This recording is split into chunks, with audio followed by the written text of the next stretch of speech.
अब ये देखिए, यहाँ हमने दोनों अडेनियम अपने लटका दिए हैं और फिर एहतियाती के लिए हमने इसके अंदर फंगिसाइड वगैरह लगा दिया है। तो इस तरीके से देखिए साथियों, ये हमारी जो जीने की रेलिंग है उसके अंदर मैंने इस तरीके से इसको बांध के और यहाँ लटका दिया। यहाँ हवा भी इनको खुली लगेगी और सुबह के टाइम पर हल्की सी यहाँ धूप भी आती है, तो इसलिए मैंने थोड़ी धूप की साइड इसकी आड़ कर दी है। तो इस वजह से धूप जो है इसके ऊपर डायरेक्टली नहीं पड़ेगी। अब ये छाँव में 10 दिन लटके रहेंगे। इनकी रिपोर्टिंग अब हम बाद में करेंगे, यानी फरवरी के अंदर। हेलो गाइस एवरीवन, कैसे हैं आप लोग? आप देख रहे हैं my YouTube channel the Mughal heaven में आप लोगों का स्वागत है। तो आज हमारे यहाँ धूप बहुत अच्छी निकली है, चिलचिलाती हुई धूप निकल रही है। तो अभी हमने टेम्परेचर चेक किया तो आज 22 डिग्री टेम्परेचर हो गया है। 22 से 25 डिग्री टेम्परेचर में अडेनियम जो है वो ग्रोथ करने लगता है, यानी 22 से 25 डिग्री टेम्परेचर में अडेनियम की ग्रोथ शुरू हो जाती है। जो लोग प्रून पहले से कर चुके हैं तो उनके अडेनियम के अंदर फुटाव दिखना शुरू हो जाएगा। तो वैसे तो हमारे जितने भी देसी वाले अडेनियम थे वो तो मैंने सारे धूप के अंदर ही शुरू से रखे हुए हैं, यानी बारिश के टाइम पर भी वो यहीं रखे रहे बाहर। और जो ग्राफ्टेड थे वो मैंने, जब बारिश बंद हो गई है, ये देखिए ग्राफ्टेड अडेनियम है कुछ, तो ये हमने, और जब बारिश बंद हो गई है तब इनको हमने यहाँ धूप के अंदर रखा है। और ये अरेबिकम का प्लांट जो है ये भी हमने धूप के अंदर बारिश ख़त्म होने के बाद में, नहीं ये शायद बारिश से पहले ही रख दिया था। जिस दिन रात को बारिश पड़ी थी तो इसके अंदर भी पड़ी थी, तो इसीलिए मैंने इसको, सुबह को धूप भी अच्छी निकली थी तो धूप में रखा था, जब से ये बाहर ही रखा हुआ है। ग्राफ्टेड वाले वो कुछ अडेनियम मैंने यहाँ बाहर रख दिए थे और कुछ हमारे अभी शेड के अंदर रखे हैं। ऐसे ही टेम्परेचर रहा 20-22 के करीब, तो मैं सारे अडेनियम निकाल कर 1-2 दिन के अंदर ही बाहर रख देंगे। वैसे हमारा यही इरादा था कि जब धूप में तेज़ी आएगी तभी रखेंगे। अभी कुछ ऐसा भी मौसम विभाग वाले बता रहे हैं कि एक बारी बारिश और पड़ेगी एक दिन के लिए या 2 दिन के लिए, तो इस वजह से मैंने उनको रखा रहने दिया है, क्योंकि काफ़ी ढेर से अडेनियम हैं तो उनको उठा के रखना और फिर हमने बाद में दोबारा तो रखना नहीं उनको है, तो इसलिए अभी इकट्ठे ही उनको निकाल के रख देंगे। बहुत कम दिन बचे हैं अडेनियम की फ्लावरिंग के। एक यही प्लांट ऐसा है कि जो गर्मियों में फ्लावरिंग अच्छी करता है, यानी अच्छी तादाद के अंदर अडेनियम के अंदर फ्लावरिंग होती रहती है। और सर्दियों में तो बेशुमार प्लांट होते हैं जो सर्दियों में फ्लावरिंग करते हैं, यानी जैसे कि ये भी अभी 2 महीने बहुत अच्छी खिलेगी, बहुत ही प्यारी लगेगी। अभी बारिश की वजह से ये सारे पोट गीले हो गए थे, इस वजह से इनकी फ्लावरिंग बंद हो गई थी और टेम्परेचर भी काफ़ी डाउन हो गया था। जब टेम्परेचर काफ़ी डाउन हो जाता है और पाला और ओस गिरने लगती है तब इनकी फ्लावरिंग बंद हो जाती है और ये ग्रोथ पर होता है इस टाइम पर। तो ये देखिए बुशी तो बहुत हुए हैं और काफ़ी बुशी प्लांट हुए हैं, लेकिन फ्लावरिंग बंद हो गई है क्योंकि इस टाइम पर काफ़ी पाला गिरा है। बस 2 दिन से ही धूप निकलनी शुरू हो गई है और ये गुलाउदी वगैरह जो है वो अब ख़त्म हो गई है। देखिए साथियों, सब लगभग मुश्किल से 8 दिन और जो फ्लावर रहेंगे, उसके बाद में सारे के सारे फ्लावर इसके ख़त्म हो जाएंगे। बस इस टाइप के जो प्लांट होते हैं यानी सीजनेबल, ये अभी 2 महीने अच्छी फ्लावरिंग करते रहेंगे। तो गुलाउदी तो ख़त्म हो गई है, अब थोड़े से प्लांट रह गए हैं जो अच्छी फ्लावरिंग अभी 2 महीने करते रहेंगे, जैसे कि डॉग फ्लावर है, पेंजी है और पिटूनिया है। इस तरीके के काफ़ी प्लांट सर्दियों के होते जो अच्छी फ्लावरिंग करते हैं। लेकिन गर्मियों का जो प्लांट होता है, यानी ज़्यादा फ्लावरिंग करने वाले प्लांट में सिर्फ अडेनियम ही ऐसा आता है। गुलाब वगैरह भी होता है, लेकिन गुलाब में जब ज़्यादा तेज़ गर्मी पड़ने लगती है तो उसमें फ्लावरिंग बंद हो जाती है या छोटी फ्लावरिंग हो जाती है, और देसी में सिर्फ आती रहती है। जो वैसे फूल होते हैं ग्राफ्टेड, उनके अंदर नहीं आती है। तो साथियों, जनवरी महीने के अंदर अडेनियम की बहुत ज़्यादा केयर की जाती है। सिर्फ 2 महीने ऐसे होते हैं जिसमें अडेनियम को ज़्यादा खतरा होता है। 2 मौसम ऐसे होते हैं, जैसे कि एक तो बरसात का मौसम, उसमें अडेनियम की ज़्यादा केयर की जाती है कि कहीं गमले में ज़्यादा एक्स्ट्रा पानी भर गया तो प्लांट मर गया। और सर्दियों में सिर्फ ये है जनवरी का महीना, इसके अंदर ज़्यादातर प्लांट जो हैं वो मरते हैं। और जब आप अडेनियम को रिपोर्ट करेंगे उसके बाद में भी काफ़ी अडेनियम मरते रहते हैं, यानी मार्च तक अडेनियम काफ़ी मरेंगे, क्योंकि गलत अगर रिपोर्टिंग हो गई, गलत सॉइल मिल गई या पानी एक्स्ट्रा डाल दिया तो उसमें फ़ौरन फंगस लग जाएगी और प्लांट जो है वो गलने लगता है। ज़्यादातर रिपोर्टिंग के बाद में प्लांट बहुत ज़्यादा मरते हैं। तो जो अभी तक प्लांट बचा के ले गए हैं आप, वो रिपोर्टिंग के टाइम पर भी मर सकते हैं। तो जो लोग पुराने एडेनियम को रखने वाले हैं गार्डनर, तो वो तो करीब करीब सभी जानते हैं इसके बारे में और वो अच्छी तरीके से केयर कर लेते हैं। लेकिन जो लोग नए हैं वो इसके बारे में नहीं जानते हैं, तो उसके बारे में हम टाइम टाइम पर वीडियो डालते रहेंगे कि किस तरीके से एडेनियम को रिपोर्ट करें और उसकी सेफ्टी किस तरीके से करें। तो ख़ास तौर से ये टाइम जो होता है एडेनियम का, जनवरी का आखिरी दिन जो होते हैं, तो इसके अंदर बारिशें काफ़ी होती हैं। बारिशों की वजह से एडेनियम के अंदर अगर पानी एक्स्ट्रा भर गया तो उससे एडेनियम गलने लगता है और जल्दी पोट सूखते नहीं हैं। मॉइस्चर उसके अंदर बना रहता है, रूट गीले रहते हैं, इस वजह से उसके अंदर फंगस जो है वो जल्दी लग जाती है और इस तरीके से उसको सेव करना चाहिए। तो जिन एडेनियम के अंदर बाई चांस बारिश की वजह से फंगस इस टाइम पर लग गई है, तो उनको आप फ़ौरन पोट से निकाल लें और निकालने के बाद में उसको फ़ौरन धूप के अंदर रख दें या उसको अच्छी तरीके से धो के और उसका फंगस लगा हुआ हिस्सा के काट के और फंगिसाइड वगैरह लगा के और उसको लटका दें। तो एक ये तरीका, बाई चांस बारिश की वजह से एडेनियम ख़राब हुआ है तो आप उसकी ट्रीटमेंट इस तरीके से कर लिए कि अगर सड़ गया है, थोड़ा बहुत उसके रूट सड़ गए हैं, तो उसको फ़ौरन निकाल के और धूप में लटकाएं या आप शेड के अंदर लटकाएं। अच्छी तरीके से उसमें फंगस पाउडर को लगा दें। इसीलिए गार्डनर ज़्यादातर जो पुराने बड़े एडेनियम हैं, कम से कम 10 से 15 साल 20 साल पुराने एडेनियम, उनको ज़्यादातर निकाल कर और लटका देते हैं। तो उससे क्या होता है कि जनवरी के महीने में एडेनियम को सेफ्टी मिल जाती है। जब सॉइल के अंदर नहीं लगे होंगे तो उसके रूट भी नहीं गलेंगे। इस वजह से ज़्यादातर लोग इस एडेनियम को जो है वो निकाल कर पोट से और लटका देते हैं। तो ये जो छोटे एडेनियम होते हैं, यानी इस टाइप के कोडेस वाले, तो ऐसे एडेनियम को नहीं लटकाना चाहिए। ये जब ही लटकाएं जब आपका ये एडेनियम रूट वगैरह हो गया हो, तब तो इनको निकाल के लटकाएं। लेकिन ये शिलिंग हो जाएंगे तो फिर ये बड़ी दिक्कत से ग्रोथ को लेते हैं। तो इस वजह से ऐसे एडेनियम को ना लेके जो पुराने बड़े बड़े एडेनियम होते हैं, उनके ये कोडेस के अंदर लकड़ी बन जाती है तो वो शिलिंग नहीं होते हैं, तो इस वजह से उनको नहीं लटकाना चाहिए। अब ये लटकाए क्यों जाते हैं? तो ज़्यादातर तो ये सेफ्टी के लिए ही लटकाए जाते हैं कि हमारा ये टाइम जो है एडेनियम का मरने का, ओस और पाला और इस सब चीज़ों से या बारिश, तो इस वजह से एडेनियम सेफ हो जाता है अगर उसको आप लटका देते हैं शेड के अंदर। और दूसरी सबसे बड़ी वजह है कि ये इसके अंदर फ्लावरिंग बहुत अधिक होती है। ये छोटे एडेनियम में तो ये करना ही नहीं है। हम कभी भी छोटे एडेनियम जो है 1-2 साल के, वो 3 साल 5 साल इतने एडेनियम भी हम नहीं लटकाते हैं जिनके अंदर ये गुदा होता है। ज़्यादातर हम पुराने एडेनियम ही लटकाते हैं। उसकी वजह क्या है? कोडेस का जो पानी है वो सूख जाता है। पानी के सूखने से क्या होता है कि इसके अंदर नाइट्रोजन की कमी हो जाती है और उसकी वजह से फ्लावरिंग बहुत अधिक आती है।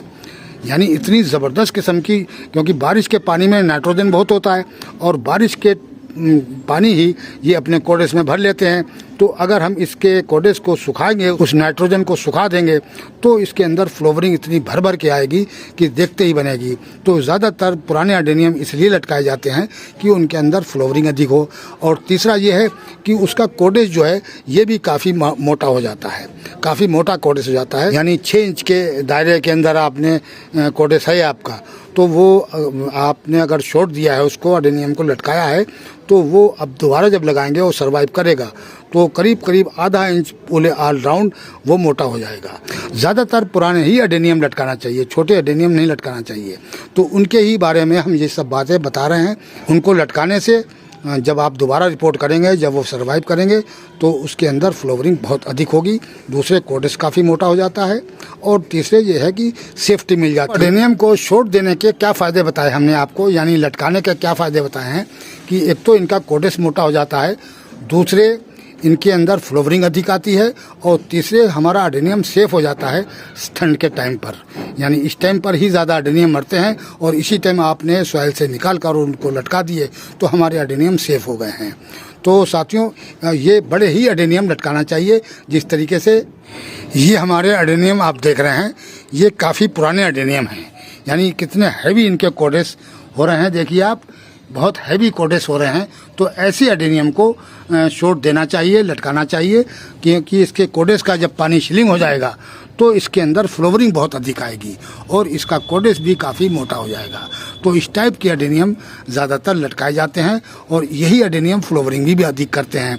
तो अगर आप इसके अंदर का जो बरसाती पानी का जो नाइट्रोजन है वो निकाल देंगे और इनका कोडेक्स जो है वो इनका पानी सीलिंग हो जाएगा, तो फिर ये फ्लोवरिंग बहुत अधिक करते हैं। तो इस टाइप के एडेनियम किसी के पास हैं, यानी अगर उसको तजुर्बा कम है, नया गार्डनर है, तो वो जब तक किसी का वीडियो देख न ले, यानी इस तरीके का या पूरी प्रक्रिया देख न ले, जब तक उसको वो ना छेड़े और ना ही उसको लटकाए, अच्छी तरीके से उसको समझ ले तब उसको निकाल कर लटकाए। किस तरीके से रिपोर्ट किया जाएगा ये सब कुछ जानना उसके लिए पहले ज़रूरी है। उसके बाद में वो अपने एडेनियम को निकाले और शेड के अंदर लटका दे। ये ज़रूरी नहीं है कि एडेनियम को कैसे लटकाना है, बहरहाल उसको एडेनियम को लटका दें हवा के अंदर ताकि उसके अंदर का पानी कोडेक्स का सूख जाए। तो साथियों, ये मैं आप लोगों को बताना चाह रहा हूँ कि ये किस तरीके से प्रक्रिया करना चाहिए। वैसे तो मुझे नहीं लटकाने थे, लेकिन वीडियो बनाने के लिए कि ताकि हमारे व्यूवर को पता चले कि एडेनियम को किस तरीके से निकालें और क्या क्या प्रक्रिया ये करी जाती है लटकाने तक, और उसके बाद में रिपोर्टिंग कैसे करी जाती है। तो रिपोर्टिंग तो अभी नहीं करेंगे, लेकिन हम इसको निकाल कर और लटकाने तक की पूरी जानकारी आपको देते हैं कि किस किस तरीके से आपने इसको क्या करना है, तो जिस वजह से आप इसको लटका सकें अच्छी तरीके से, आपके किसी एडेनियम को नुकसान ना पहुंचे। क्योंकि ये अब सिर्फ हमने एक हफ्ते के लिए लटकाना है, ओनली 10-11 दिन बचे हैं, यानी फरवरी लगने में। तो 10-11 दिन का हम इनको शॉट दे देंगे और 10-11 दिन के अंदर इसका पानी शिलिंग हो जाएगा और फिर हम इसको 1 या 2 फरवरी को इनको हम रिपोर्ट कर देंगे। तो अभी चलते हैं साथियों, इनको हम पोर्ट से निकालें और निकालने से पहले हमें क्या क्या करना है तो वो आप लोगों के साथ में हम अभी शेयर करते हैं। तो सबसे पहले आपने क्या काम करना है कि इस साइज़ का कोई या इससे बड़ा जैसे भी आपके पास एडेनियम हो, कोई बर्तन लीजिए और उसमें पानी भर लीजिए। और पानी भरने के बाद में इसके अंदर करीब 1 टीस्पून के करीब फंगिसाइड पाउडर डाल दीजिए। ये देखिए इस तरीके से ये फंगस पाउडर डाल दीजिए और फंगस पाउडर डालने के बाद में इसको अच्छी तरीके से घोल दें। इसको अच्छी तरीके से घोल दें पानी के अंदर। ये देखिए ये पानी हमारा तैयार हो गया है। अब ये पानी सारा हमारा तैयार हो गया है। अब इसको उठाकर हम एक तरफ रख देते हैं और फिर इसके बाद में बताते हैं कि क्या काम करना है। अब हम अपने एडेनियम को पोर्ट से बाहर निकालते हैं। अभी एडेनियम को हम पोर्ट से बाहर निकालते हैं। इससे ये भी पता चल जाएगा कि हमारा एडेनियम का कोई रूट गल तो नहीं रहा है, तो ये भी हमें पता चल जाता है, तो उसका भी ट्रीटमेंट हम कर सकते हैं। तो साथियों, इस प्लांट को हम पोर्ट से बाहर निकाल लेते हैं और इसकी सॉइल को इसके अंदर ही आप झाड़ दीजिए और इसी सॉइल के अंदर हम इसको लगा देंगे। थोड़ा सा फर्टिलाइजर देके इसी सॉइल के अंदर लगा देंगे और इस सॉइल को हम धूप के अंदर सुखा लेंगे बहुत अच्छी तरीके से, यानी रिचार्ज हो जाएगी हमारी सॉइल। तो इसको अच्छी तरीके से निकाल लीजिए। देखिए कितना हैवी इसका कोडेक्स है, बहुत पुराना एडेनियम है ये। और इसको अब हम अच्छी तरीके से साफ करने के बाद में इसके रूट सारे धोएंगे। इसमें ज़रा सी भी सॉइल नहीं होनी चाहिए। सारी सॉइल को आप निकाल दें अच्छी तरीके से और बाकी का जो सॉइल थोड़ी बहुत बचे रह जाए इसके अंदर, उसको आप फौरन पानी के से अच्छी तरीके से धो के और अच्छा क्लियर कर दें इसको। इसके रूट कोई भी सॉइल में ना रह जाएं। सॉइल लगी रह जाएगी तब हो सकता है कि फंगस लग जाए लटकाने से। तो कभी भी ऐसा ना करें कि सॉइल छोड़ के और आप इसको धो के और लटकाएं, तो सॉइल अगर होगी तो फिर से फंगस लग जाएगी इसके अंदर। तो वैसे तो कोई रूट नहीं गले हैं, बस ये जो बारीक वाले रूट हैं ये ज़्यादा कम पानी देने की वजह से ये रूट जो हैं वो थोड़े बहुत गले हैं। बाकी तो ऐसी कोई प्रॉब्लम इसके अंदर नहीं दिखाई दे रही है। ये जो बारीक वाले रूट हैं ये थोड़े बहुत सूखे हैं। उसकी वजह है कि हमने इसके अंदर पानी कम दिया है।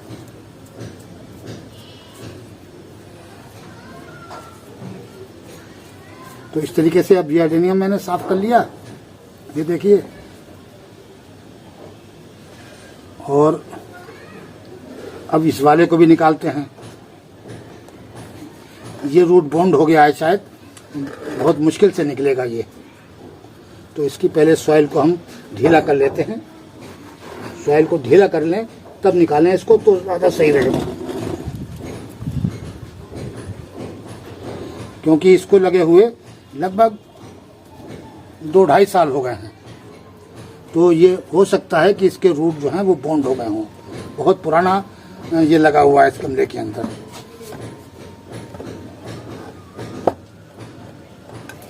ये देखिए,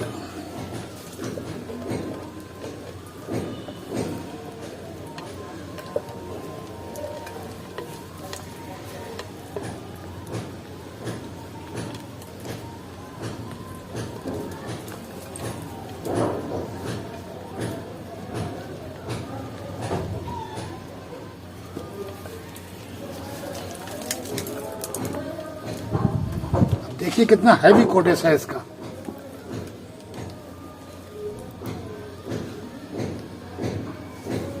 ये सिल में पुराने हैं, 20-20 साल पुराने एडेनियम हैं, ये काफी हैवी एडेनियम है।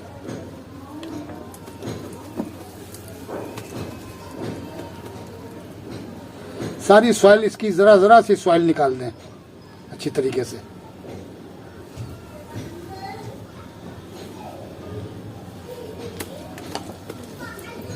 बेहतरीन रूट इसके चल रहे थे, ये रूट नीचे बॉन्ड हो गए थे, इसलिए एडेनियम निकल नहीं रहा था। अब जो इसके जो बारीक रूट हैं वो ज़्यादातर सूखते हैं, तो उनको फौरन निकाल दें, वो लगे ना छोड़ दें इसके अंदर। इस तरीके से करेंगे तो वो आगे से टूट जाएंगे। अब इन दोनों एडेनियम को हम पानी से अच्छी तरीके से धो लेंगे, इसकी सारी मट्टी को साफ कर देंगे, फिर हम आगे की प्रक्रिया शुरू करेंगे। अब साथियों, ये हमने दोनों एडेनियम अपने अच्छी तरीके से साफ कर लिए हैं, धो लिए हैं, देखिए, समझे। और अब क्या करना है कि अब इस एडेनियम को हम इसके अंदर फंगिसाइड पानी जो हमने घोला है इसके अंदर इनको डाल देंगे इस तरीके से, और ये कम से कम आधा घंटा इसके अंदर पड़े रहेंगे, ताकि जितना भी इसके अंदर कोई रूट हो या कोई रूट टूट गया हो, और ये एक परत जो है वो रूट के ऊपर अपना चढ़ा लेगा। तो इस तरीके से दोनों एडेनियम इसके अंदर हम देखिए, इसके अंदर दोनों आ भी नहीं रहे हैं। अच्छी तरीके से इसको डिबो दें इसके फंगिसाइड पानी के अंदर, और ये सारा जितना भी कोई रूट हो गया होगा तो वो भी सही हो जाएगा, जो क्योंकि ये सिस्टमेटिक फंगिसाइड है, इसलिए इसके अंदर कम से कम 10-15 मिनट तो हर हालत में इसको इसके अंदर डिबोएं। फिर उसके बाद में इसको साथियों लटकाना है। तो अब साथियों क्या करना है, इस तरीके की ये हमने प्लास्टिक की एक रस्सी ली है, और इस रस्सी से इस एडेनियम को हम यहाँ से बांधेंगे। ये देखिए, यहाँ से लेकर और इस तरीके से इनको बांध दीजिए अच्छी तरीके से दोनों एडेनियम को। तो एक तो ये इधर बन गया, और दूसरे सिरे पर दूसरा वाला भी बांध देंगे ऐसे करके। इनको लगभग आधा घंटा लगभग हो चुका है इनको भीगते हुए फंगिसाइड के अंदर। तो अब ये अच्छी तरीके से फंगिसाइड को अब्जॉर्ब कर लिया होगा इनको, और सारे रूट इसके भीग चुके हैं फंगिसाइड से। अब कोई ज़्यादा खतरा नहीं होगा। अब इनको हम हल्का सा सुखाएंगे, और सुखाने के बाद में फिर उनको हम लटका देंगे, यानी हवा के अंदर। ये देखिए साथियों, इस तरीके से आपने लटकाना है। ये ज़रूरी नहीं कि उल्टे सीधे कैसे भी लटक जाएंगे, तो ताकि इनके जो रूट है ये इनको हवा लग जाए, और ये कोडेज जो हैं इनके शिलिंग हो जाएं। तो अब ये 10-12 दिन ऐसे लटके रहेंगे, तो फरवरी जब लगेगी तब इनको हम रिपोर्ट करेंगे। तो इनको कैसी जगह लटकाना चाहिए वो हम अभी आपको बताते हैं कि शेड होना चाहिए, और वैसी खुली जगह में नहीं इसको लटका सकते हैं, शेड होना चाहिए। शेड की जगह पर लटकाएं, जिस तरीके से अभी हम इनको लटकाते हैं। अब ये देखिए, यहाँ हमने दोनों एडेनियम अपने लटका दिए हैं। तो साथियों, ये कुछ इसके रूट टूट गए थे, तो मैंने इसमें फंगिसाइड भी लगा दिया है। अब तो ऊपर से भी थोड़ा फंगिसाइड लग जाए तो थोड़ा ख़तरा कम हो जाता है। तो इस तरीके से हमने इसको फंगिसाइड में डुबो के काफ़ी देर रखा, और फिर एहतियाती के लिए हमने इसके अंदर फंगिसाइड वगैरह लगा दिया है। तो इस तरीके से देखिए साथियों, ये हमारी जो जीने की रेलिंग है उसके अंदर मैंने इस तरीके से इसको बांध के और यहाँ लटका दिया। यहाँ हवा भी इनको खुली लगेगी, और सुबह के टाइम पर हल्की सी यहाँ धूप भी आती है, तो इसलिए मैंने थोड़ी धूप की साइड इसकी आड़ कर दी है। तो इस वजह से धूप जो है इसके ऊपर डायरेक्टली नहीं पड़ेगी। अब ये छाँव में 10 दिन लटके रहेंगे कि रिपोर्टिंग अब हम बाद में करेंगे, यानी फरवरी के अंदर। तो साथियों, वीडियो कैसा लगा? आज के वीडियो में इतना ही। मिलते हैं अगले वीडियो में नए टॉपिक और नए कंटेंट के साथ। अगर हमारा वीडियो अच्छा लगे तो प्लीज़ लाइक कीजिए, शेयर कीजिए और सब्सक्राइब कीजिए। शुक्रिया, धन्यवाद।